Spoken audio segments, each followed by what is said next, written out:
বর্ধমান দক্ষিণে যে উত্তেজনার পরিস্থিতি তৈরি হয়েছে সেই ছবি আবার আপনাদের সামনে রাখবো। বর্ধমান দক্ষিণের বিজেপি প্রার্থী মৌমিতা বিশ্বাস মিশ্র, তাকে তেড়ে যেতে দেখা যাচ্ছে জমায়েত করে ভোটারদের প্রভাবিত করার চেষ্টার অভিযোগে।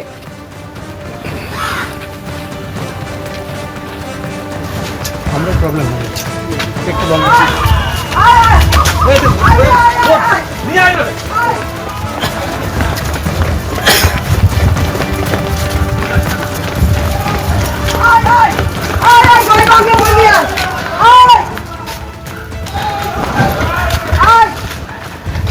দেখুন অবস্থা, দেখুন ভিখারি, হ্যাঁ দেখুন অবস্থা, দেখুন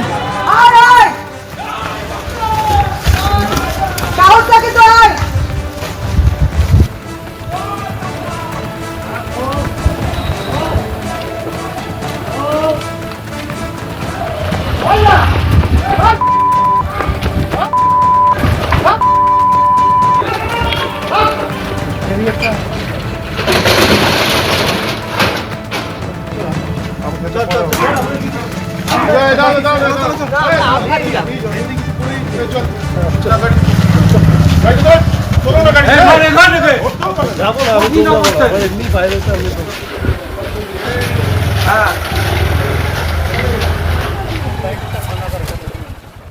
আমি যাচ্ছি পিছন থেকে ওরা ওরকম ভাবে করছে। আজও তো আমি গেলাম, সামনে আয়, জমায়েত করেছিল তো আর কি বলবে, নিজেদের তো স্লোগান নেই, বাংলাদেশ থেকে ধার করা আনা স্লোগান দিচ্ছে, আর কি করবে, তাও সামনে আয়। আমি তো বললাম, আমি তো গেলাম, যাই সামনে আয়, এসে বল। পুলিশ প্রশাসনের ভূমিকা একটাই, আমি কমপ্লেন করছি তারপরে তারা আসছে, কিন্তু এই ঘটনা কেন ঘটবে, 50 মিটারের মধ্যে কেন থাকবে?